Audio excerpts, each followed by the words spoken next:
اللہ کے رسول صلی اللہ علیہ وسلم نے ارشاد فرمایا کہ میں نے ایک عورت دیکھی جہنم کے اندر، اللہ اکبر، جس کے دونوں ہاتھ پاؤں کو اس کے سر سے باندھ دیا گیا ہے، ہاتھ پاؤں کو اس کے سر سے باندھ دیا گیا ہے اور وہ جہنم میں لٹکی ہوئی ہے۔ سیدہ نے پوچھا بابا ایسا کیوں؟ تو آقا علیہ السلام نے ارشاد فرمایا کہ جب وہ جنابت سے، حیض و نفاس سے پاک ہوتی تھی تو وہ غسل نہیں کرتی تھی۔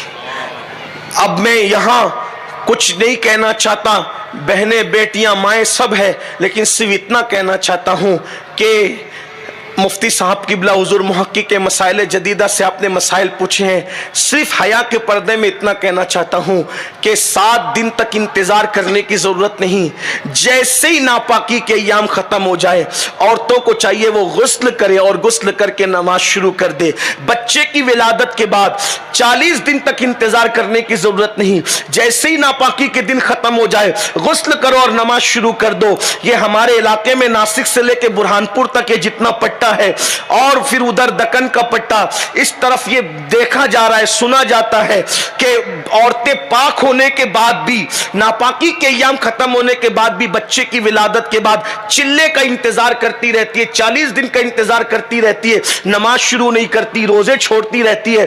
ایسی عورتوں کے لیے وعید ہے یہ کہ ان کے بالوں سے ان کو باندھ کر جہنم میں لٹکایا جائے گا۔ اس لیے خاتون جنت کی کنیزوں، یہ مسئلہ میں بہت اوپن بیان نہیں کر سکتا، آپ نہائی تقدس مانگ ہے ہمارے لیے، لیکن حق بیان کرنے میں اللہ رسول نے حیا سے منع فرمایا ہے، اس لیے میں نے جتنا ہو سکا حیا کے پردے میں عرض کر دیا۔ یہاں عالمہ موجود ہیں، معلمات موجود ہیں، تفصیلات آپ ان سے معلوم کر لو، مگر یاد رکھو جب ناپاکی کے دن ختم ہو جائے غسل کرنے میں تاخیر کرنے پر حضور نے وعید بیان فرمائی ہے کہ بالوں سے باندھ کر ہاتھ اور پیر کو جہنم میں لٹکایا جائے گا۔ اور پھر اسی کے ساتھ ساتھ جب جنابت کی غسل کی حاجت ہو تو بھی بہت دیر تک، 11 بجے تک، 12 بجے تک، آدھے دن تک اسی حالت میں نہ رہو، بلکہ جتنی جلدی ہو سکے غسل کر لیا جائے، کیونکہ جہاں جنابت والے مرد اور عورتیں رہتے ہیں وہاں اللہ کی رحمت کے فرشتے نہیں آتے، اس کا خیال کریں۔ پھر اس کے بعد اللہ کے رسول صلی اللہ علیہ وسلم ارشاد فرماتے ہیں، آقا کریم صلی اللہ علیہ وسلم نے ارشاد فرمایا 5ویں عورت جہنم میں دیکھی گئی۔ آقا ارشاد فرماتے ہیں، آقا کریم صلی اللہ علیہ وسلم نے فرمایا 5ویں عورت جو جہنم میں دیکھی گئی اس کا چہرہ خنزیر کی طرح تھا اور اس کا پورا جسم گدھے کی طرح تھا، چہرہ سور کی طرح، جسم گدھے کی طرح، اور وہ جہنم کے اندر لٹکی ہوئی ہے۔ اللہ کے حبیب علیہ السلام، اللہ اکبر، ذرا غور تو کرو میری بہنوں، اللہ کے رسول جہنم کا مشاہدہ کر کے سیدہ کائنات اور مولا علی کے سامنے بیان فرما رہے ہیں، اور بہت کم روایتیں ایسی جس کو سیدہ نے روایت کیا ہے، جو روایت میں پڑھو اس کو سیدہ کائنات نے بھی روایت کیا، مولا علی نے بھی روایت کیا۔ تھوڑا تصور کرو میری بہنوں، آقا فرما رہے ایک عورت جہنم میں دیکھی گئی جس کا منہ سور کی طرح تھا، جسم گدھے کی طرح تھا۔ اس وقت میرے آقا علیہ السلام سے سیدہ نے پوچھا بابا جان آخر اس کا یہ حال کیوں تھا، یہ حال ہونے کی وجہ کیا تھی؟ تو اللہ کے رسول علیہ السلام نے فرمایا 2 چیزوں کی وجہ سے، جس کا منہ سور کی طرح، جسم گدھے کی طرح تھا، وہ عورت میں 2 گناہ تھے، وہ 2 گناہ کرتی تھی۔ نمبر 1 جھوٹ بولتی تھی، نمبر 2 چگلی کرتی تھی۔ ایک تو جھوٹ بولنا، نمبر 2 چگلی کرنا۔ آج تو عورتیں جھوٹ بولنے کو گناہ ہی نہیں سمجھتی، ایسا لگتا ہے جیسے جھوٹ پر عورتوں نے ڈبل PhD کر لی ہے۔ یہ حالات ہی عورتوں کا، خواتین کا، حالانکہ مرد بھی جھوٹ بولتے ہیں، جھوٹ تو بلکہ عام ہی ہو گیا ہے۔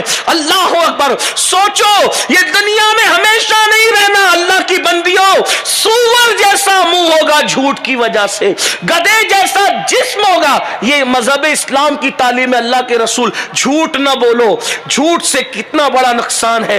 اللہ اکبر، یہاں تک فرمایا کہ مومن جھوٹ نہیں بولتا، یہ تو منافق کی نشانی ہے۔ جھوٹ نہ بولو، اپنے بچوں کو بھی جھوٹ سے بچاؤ۔ اور ایک بات یہ بھی یاد رکھنا، 95% لوگ جھوٹ اس لیے بولتے ہیں بندوں کی ناراضگی سے بچنے کے لیے۔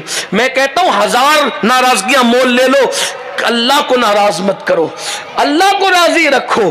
اور دوسری چیز چگلی، چگلی بھی بڑی خطر۔ چگلی کا مطلب کیا؟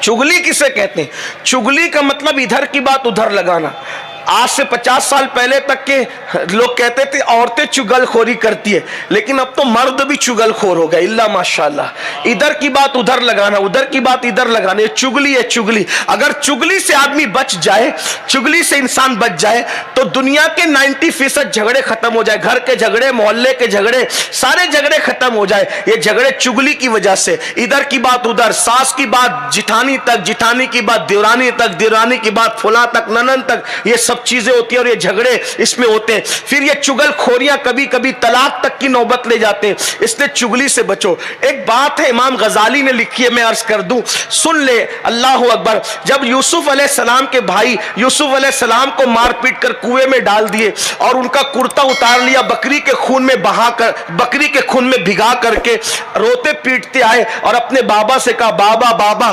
یوسف کو بھیڑیا کھا گیا۔